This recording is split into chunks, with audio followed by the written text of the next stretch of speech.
Ayan, good day na muli Sige, mga pare, boss. alugin mo. Toyota Innova tayo ngayon at ito, pakinggan nyo yung concern ni Bagong Sir gawing dito with mga bearing boss. ito? Ayan. Oo. Tanginan, laki ng alog. Ayan, kanyang test namin yan mga boss.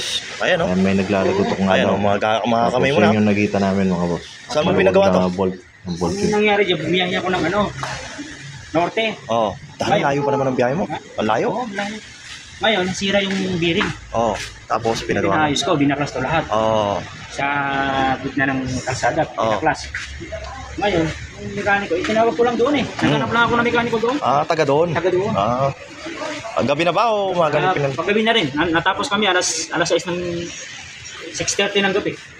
Baka nakaligtaan na nito, higpitan. Baka nagmamadali. Oo, minadali. Tapos nakalimutan higpitan. Di double check. Pero yung ball joint, tsaka walang sira. Wala, pare. Ito lang yun. Ito na yung narinig mo. Talaga buhay talaga yung dadaliin mo. Ang napapatayin ka ng mga gano'n. Pero may concern pa ko ito, boss. Oo.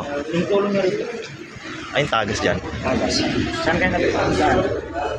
Pero pinayos namin yung boss. May inayos yung mekaniko rito na parang pinalitan na ng gasket. Ayan, pati yan mga Kadalasan boss. sa mga yan, Medyo double maluwag pa yung Kaya yung bolt valve cover ng sa plastic Gerald na kumamaya. Napalitan na rin na ng valve cover. Napalitan na? Oo, pero di na. Ayun, no, parang nagmamoys, oh. Yan na nga, yan na nga yun. Sili ko na lang natin, pare. Tingnan mo yung ano niya, tingnan mo Dito yung... sa drain plug, oh. Tingnan mo yung patak niya, boss. Double check ko tumamaya. Higpitan ko. Baka Hindi. Hipitan mo na rin, baka... Higpitan mo, ayan, oh. Pare, oh. Mukhang maluwag, oh. Tapos may inayos dito yung yung mekaniko sa... Yung may-ari nito, may mekaniko sa Bulacan. Ngayon, siya nag-ayos, may pinalitan siya dyan ng... Hindi ko alam kung ano yun, basta gasket. Oo. Lalong lumala. Hindi, lalong lumala yung ano. Pero dito muna tayo, pre, no? Higpitan muna natin, tapos subukan natin ulit. Yung naglalagotok na sinasabi mo, yun na yan. Dahil na, right side, di ba? Pero yung ball joint tie rod, wala. Wala yan. Ayos. Wala, umayos lang. Tapos subukan mo ulit. Oo. Kapag natanggal yung boss, ang mangyayari? Mawawala yung alog niya, siyempre. Hindi, pag natanggal tong tornilyo, nahuli. Ay, puta, mawawala ka ng manubela, pare. Kakalas yan. Yan yung kumakapit sa ball joint mo. Grabe, no? Babagsak ka, buti hindi ka na-discuss na malayo-layo pa naman. Loaded na, tapos malayo pa yung biyahe. Oo.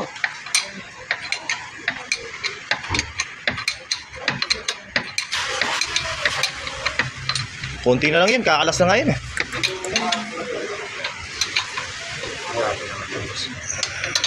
Mga, no? Oo. Di, siguro, lalo na gabi eh. Pinagmantalan mo. Ano na kami, ano ba? 6:30 na kami natapos eh. Hindi niya na double check, pare. Tapos umuulan pa. Yun pa. Nagmamadali yun.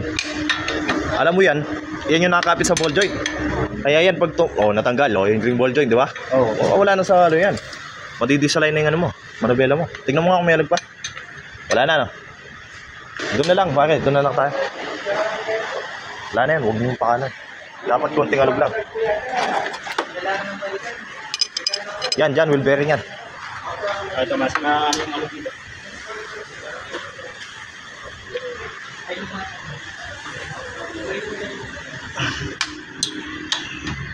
Dalhin mo na muna. Tapos sabihin mo, papalit mo na yung wheel bearing mo. Mga magkano ba yung wheel bearing?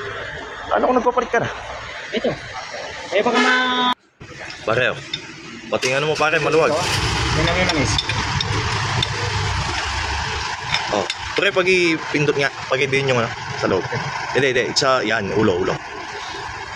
At dyan mga boss, sinubukan na rin Yan, namin yan. medyo maluwag eh. Nasatisfy si boss na yun lang nga yung pinaka-concern niya. Naglalagotok.